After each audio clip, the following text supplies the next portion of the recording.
On vous souhaite la bienvenue à ericlatour.com. On fait le bilan de l'année 2018 en politique municipale avec le maire de Saint-Jean-sur-Richelieu. Entretien avec Alain Laplante.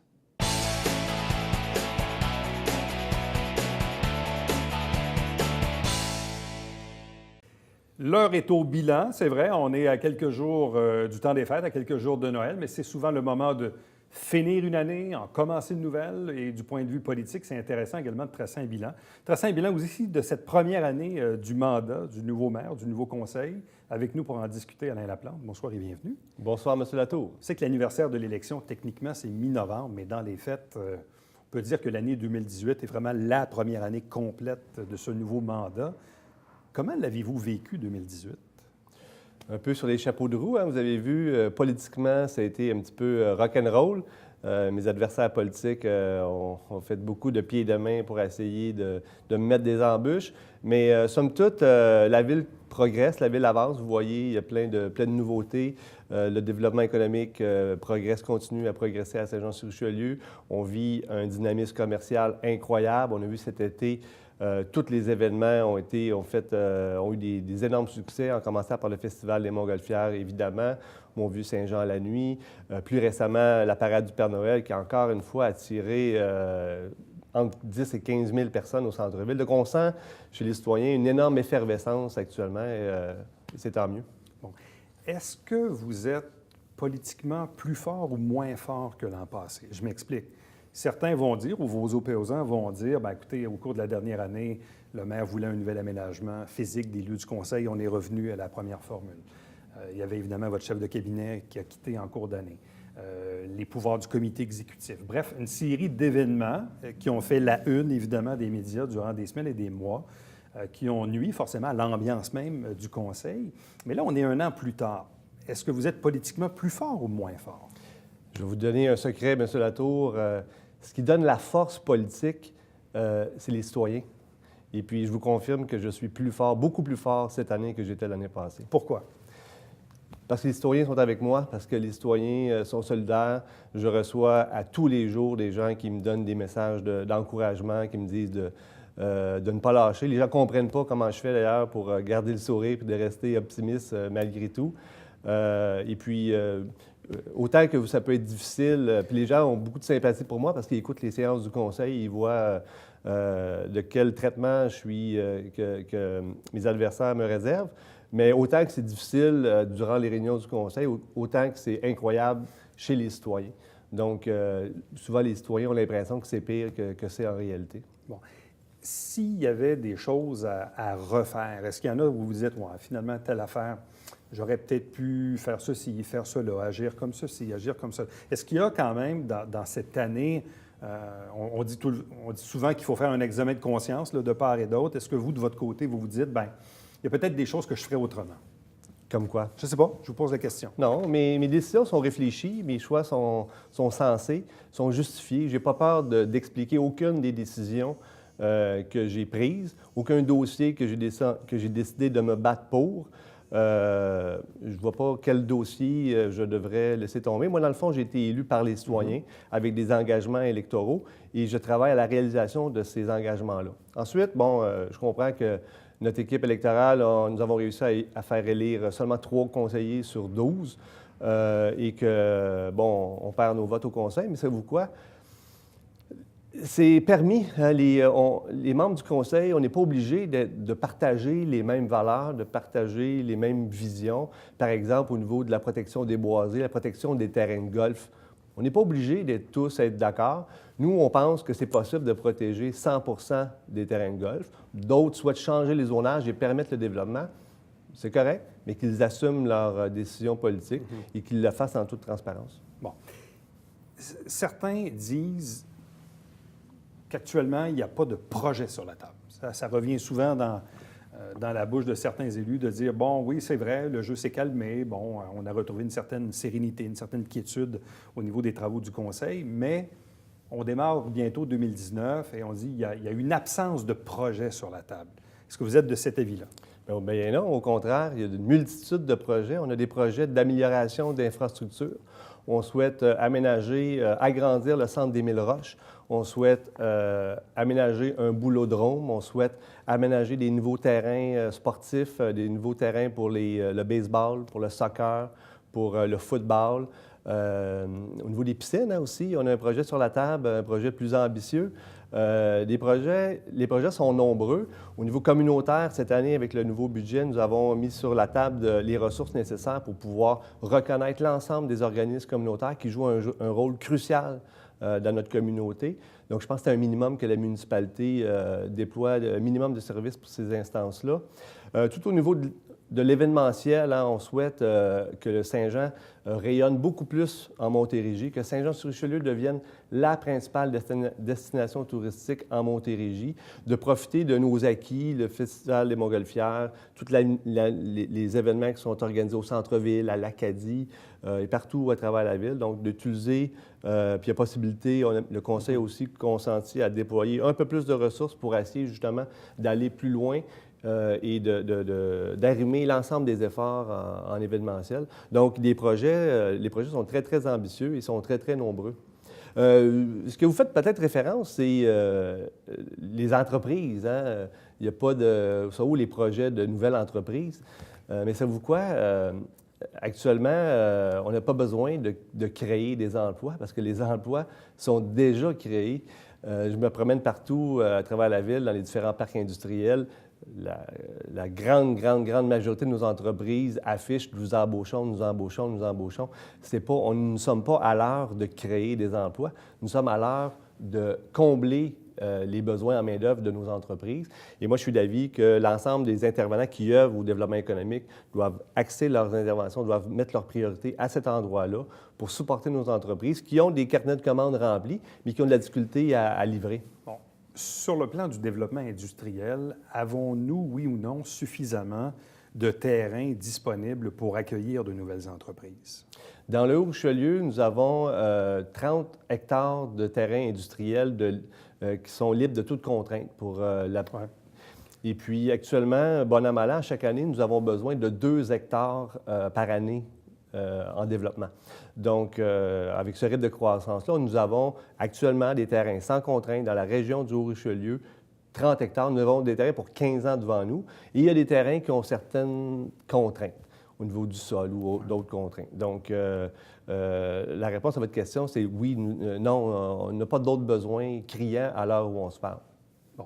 Parce qu'à un certain moment, on parlait de ce projet le long de l'autoroute 35 près de l'usine d'épuration des eaux. On parlait de Peugeot. Est-ce que ça, c'est encore dans les cartons de développer ce secteur-là sur le plan industriel? Ce qui est encore dans les cartons, c'est de changer le zonage de cette terre agricole-là. Nous, avec Marilyn Charbonneau, qui est la conseillère du quartier, qui représente les citoyens de ce secteur-là, qui s'opposent farouchement à ce changement, puis avec raison, qui s'opposent à ce changement de zonage-là.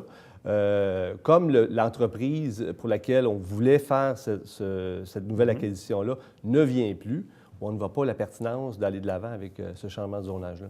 Bon. Restons un peu dans le développement économique. L'aéroport municipal, c'est un dossier dont on parle de façon occasionnelle. Pas assez. Et peut-être pas assez, ou quand on en parle, bien évidemment, c'est les citoyens de Saint-Edmond-Saint-Lucien qui y voient évidemment plus les côtés négatifs que positifs à cause des planeurs, à cause des écoles de pilotage d'hélicoptères qui viennent évidemment faire déposer et décoller. Mais bref, c'est quoi l'avenir de l'aéroport municipal? Qu'est-ce qu'on fait avec ça? Vous parlez des côtés négatifs et les côtés positifs. La question qu'il faut se poser, c'est quels sont les côtés positifs de notre aéroport? Y en a-t-il? Y en a-t-il? On voit l'aéroport comme un outil de développement économique. Cette infrastructure-là doit justement servir à du développement économique. Actuellement, ce qu'on voit, c'est pas ça. On vient attirer justement des écoles de pilotage, des pilotes qui viennent de l'extérieur de la région, qui viennent faire des posées d'école ici, qui viennent ruiner la qualité de vie des citoyens. Donc, si on a besoin d'un aéroport pour ça, bien, je vous dis qu'on n'a pas besoin d'aéroport. Donc, ceci dit, est-ce qu'on doit fermer l'aéroport? Moi, je ne pense pas. Je pense qu'on doit restreindre justement ces activités-là d'école de pilotage et utiliser ce site-là pour travailler à notre développement économique de notre municipalité. Ça en est un bon endroit, ça, où on pourrait favoriser de l'industrie de haute technologie, créer des emplois de qualité. Ça serait un excellent endroit pour ce faire, plutôt que sur une terre agricole dans le nord de la ville. Bon. Doit-on maintenir 3 pistes, 2 pistes, 1 piste? Doit-on en garder une et en prolonger une? Quelles sont les options qui sont valables sur la table pour, d'une part, préserver la quiétude des citoyens de Saint-Lucien-Saint-Edmond, mais en même temps avoir une infrastructure qui va être porteuse de développement? Toutes les options sont sur la table. Il faut analyser ce dossier-là dans son ensemble. Moi, je ne suis pas contre de fermer une piste ou deux. Il faut voir aussi si, justement, le fait de fermer ou de concentrer l'ensemble des vols sur une même piste, est-ce que là, on va aller détériorer la qualité de vie de certains citoyens? Donc, c'est à envisager, c'est à considérer, je veux dire. Donc, toutes les options sont sur la table. Souhaitez-vous qu'on fasse le point et qu'ultimement, on finisse par se décider de quelque chose cette année, en 2019, là, bientôt? Oui, c'est possible. Est-ce qu'il y a une volonté politique? En fait, c'est peut-être un peu ça la question. Est-ce que vous sentez une volonté politique de tous les élus de dire, là, il faut qu'on se branche, là. Faut arrêter d'en parler puis de décider quelque chose? Oui, mais je ne suis pas sûr que le fruit est mûr du côté du conseil municipal. Je pense qu'on va continuer. Je ne suis pas sûr qu'on s'arrime tous sur la même vision qu'on a de l'aéroport. Donc ça, c'est peut-être un dossier qui va perdurer dans le temps, on va continuer à discuter pendant quelques années. Bon. Restons un peu dans le domaine aérien avec le Festival de Montgolfière, qui a depuis quelques semaines un nouveau directeur exécutif en la personne d'Éric Boivin. Comment voyez-vous l'avenir du Festival de Montgolfière? Parce qu'encore là, dans la dernière année, on s'est dit, ouais, mais il faudrait qu'on augmente le niveau d'activité dans le centre-ville durant le festival. Certains ont même évoqué peut-être de déménager des morceaux du festival dans le centre-ville. Certains ont évoqué le fait de raccourcir le 9 jours ou de garder juste les fins de semaine. Ou de l'allonger. Ou de l'allonger. Bref, il y a toutes sortes d'options sur la table. Là, maintenant, comment voyez-vous aujourd'hui l'avenir de ce festival-là dans les années à venir? La municipalité de Saint-Jean met beaucoup de ressources, de l'argent, des ressources humaines dans l'organisation de cet événement-là. Et c'est pas normal que notre événement phare, l'événement numéro 1 touristique de la région, que nos commerçants nous disent que c'est une semaine où les affaires diminuent ou que c'est une semaine où le chiffre d'affaires diminue. Ce n'est pas acceptable, ce n'est pas normal. Moi, ce que je dis, c'est qu'il faut, oui, organiser le Festival des Montgolfières, mais s'assurer que cet événement-là contribue au succès, aux retombées économiques directes chez l'ensemble des commerçants, de tous les commerçants de la municipalité, autant au centre-ville, à Iberville et à Saint-Luc. Là. Donc, il faut, je pense, revoir le modèle d'affaires. On a vu là, les 6 dernières années, l'événement a été déficitaire. Heureusement, cette année, le succès a été au rendez-vous. Il faut s'assurer, que cet événement-là, les citoyens se l'approprient. On fait ça d'abord et avant tout pour les citoyens. Et deuxièmement, que les commerçants de toute la municipalité puissent en tirer avantage. Bon. Un jour, on ne sait pas quand, mais on sait que ça va finir par arriver. La ville de Saint-Jean va sûrement franchir le cap du 100 000 habitants. Est-ce que c'est souhaitable de le faire plus rapidement ou moins rapidement? Comment voyez-vous cette atteinte d'un objectif qui, ultimement, va finir par arriver? Je sais qu'au niveau du service de police, évidemment, ça change un peu la donne au niveau de la desserte, mais au-delà de ça, au niveau des infrastructures, au niveau du transport collectif, bref, il y a toutes sortes d'enjeux qui sont liés à ça. Comment voyez-vous l'accroissement éventuel de la population? Notre développement de notre territoire, la croissance de notre population doit se faire de façon intelligente. Notre territoire est une ressource précieuse, autant nos milieux naturels que nos terres agricoles. Il faut bien utiliser, bien exploiter les terrains disponibles justement au développement. Il faut revoir la façon qu'on développe notre municipalité pour que le développement qui va arriver dans les prochaines années se fasse de façon rentable, que ce soit fiscalement rentable. Lorsqu'on vient juste augmenter la population pour augmenter la population, ce n'est pas fiscalement rentable pour la municipalité. Donc, ce qu'il faut faire, c'est qu'il faut profiter de cette croissance-là pour venir réhabiliter réhabiliter nos infrastructures.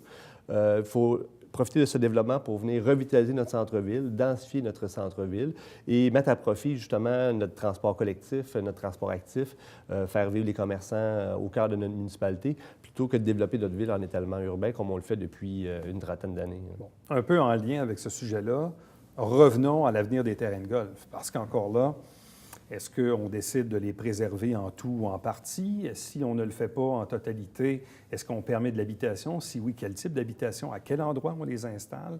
Est-ce que là aussi, au cours de l'année 2019, c'est un sujet qui, ultimement, va connaître sa finalité? Est-ce qu'ultimement, il y aura des décisions de prise à l'égard de l'avenir des terrains de golf? Vous connaissez ma position. Oui. Ma position, c'est celle des citoyens. Les citoyens s'objectent à tout changement de zonage. Donc, il nous suffit de ne pas changer les zonages des terrains de golf. Il faut protéger 100 des terrains de golf.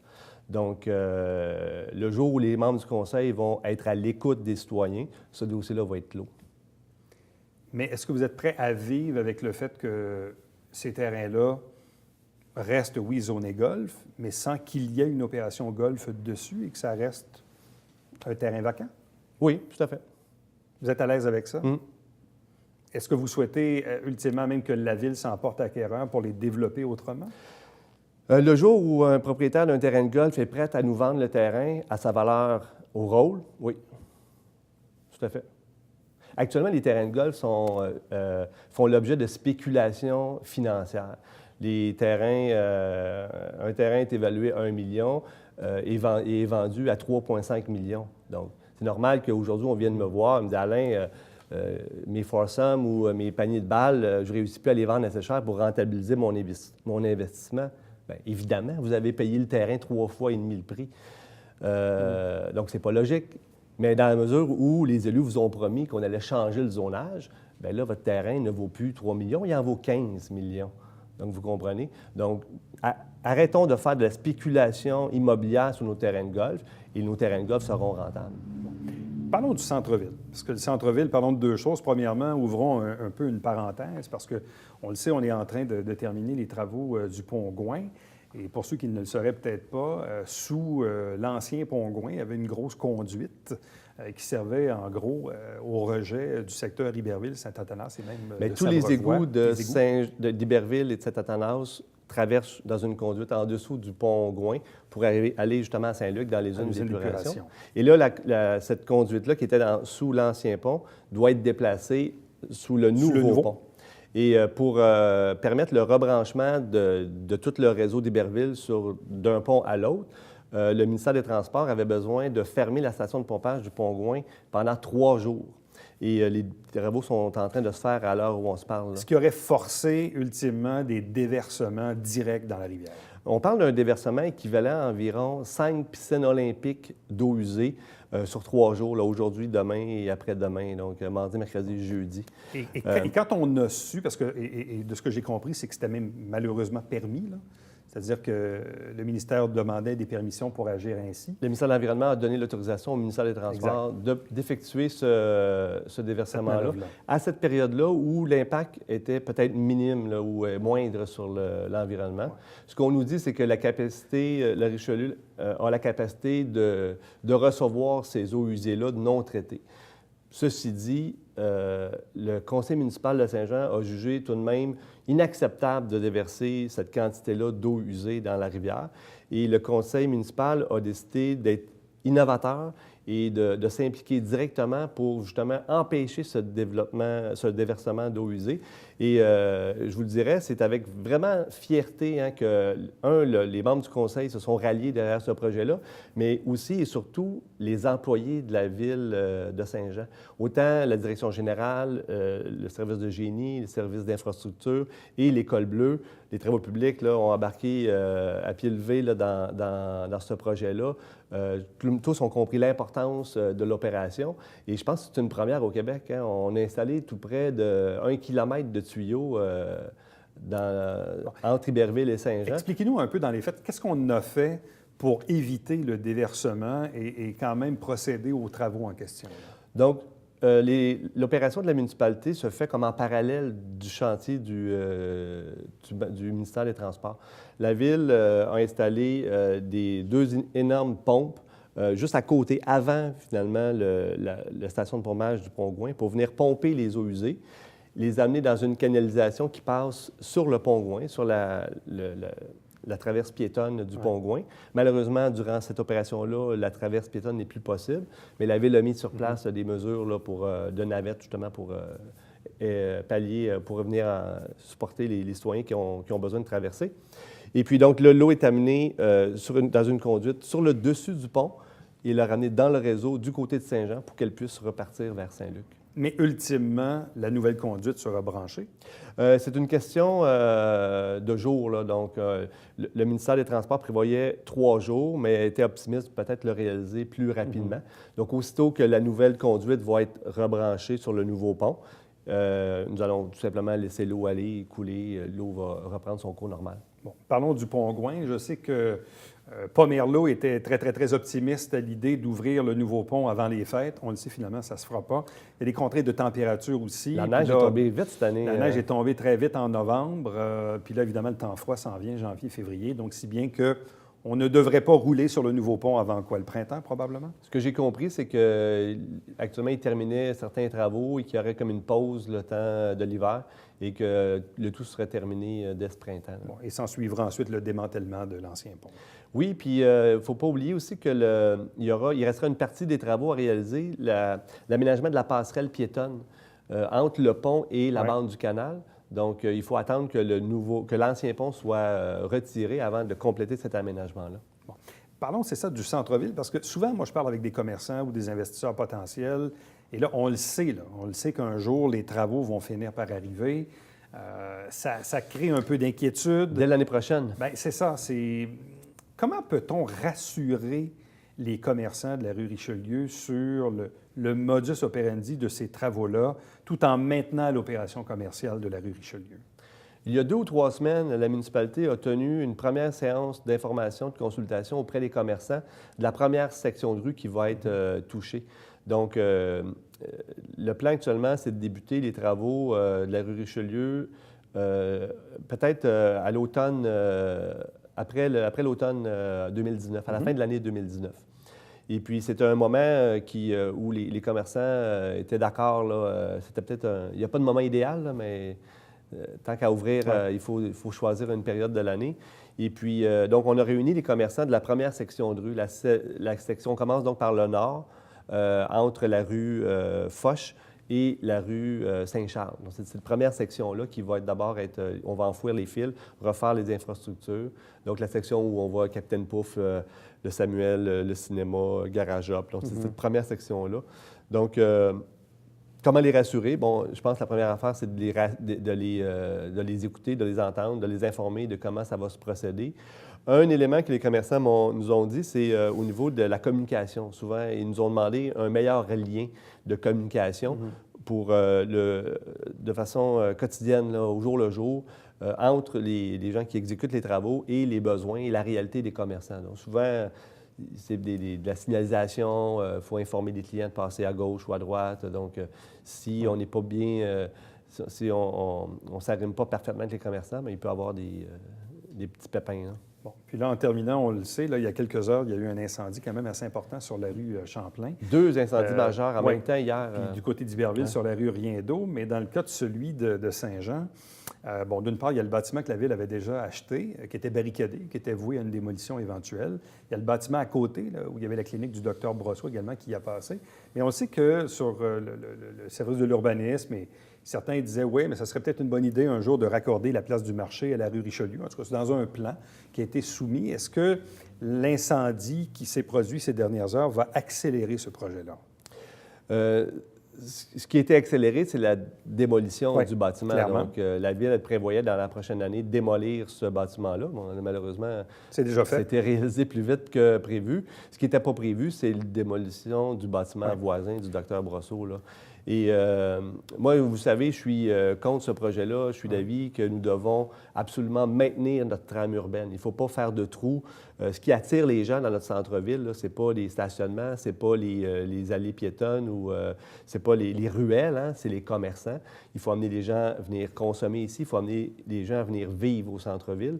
Donc, moi, je suis d'avis qu'il faudra rapidement reconstruire ces bâtiments-là. Donc, le bâtiment en question que la Ville avait acheté était vraiment en mauvais état. C'était vraiment insalubre, comme des problèmes d'odeur. Le problème c'était vraiment beaucoup de sections raboudinées, c'était tout croche, c'était dangereux à la limite là, pour les gens qui habitaient là. Donc, là, ce qui est bien, c'est que ce que je vous dis, en démolissant les bâtiments, on vient briser la trame urbaine, on va venir perdre l'ambiance que nous retrouvions à la place du marché. Et allez-y aujourd'hui, vous allez voir qu'en enlevant ces bâtiments-là, la place du marché perd de son charme. Moi, je suis d'avis qu'il faut reconstruire rapidement ces deux bâtiments-là.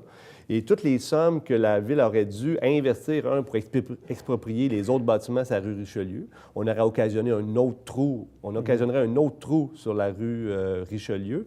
On aurait une ruelle. On devrait dépenser beaucoup d'argent pour essayer de camoufler les arrière-cours, etc.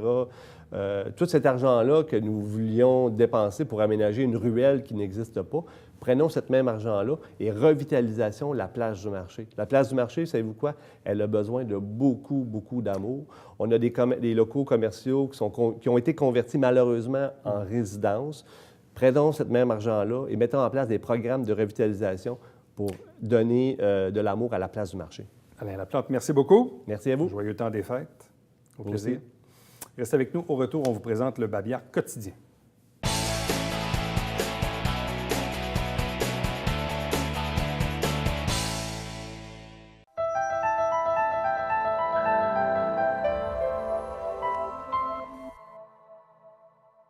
Mesdames et messieurs, bonjour et bienvenue à la Justice entre nous. Mon nom est Seth.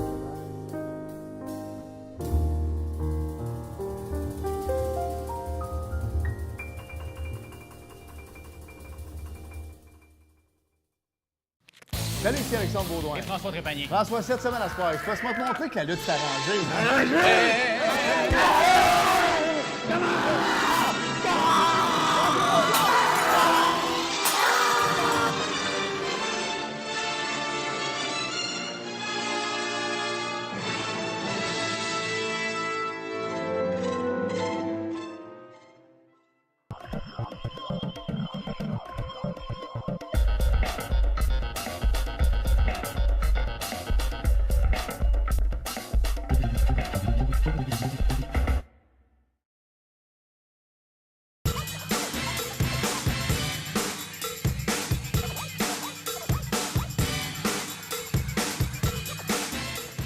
Dimanche, 9h30, Télé Bingo, on vous attend.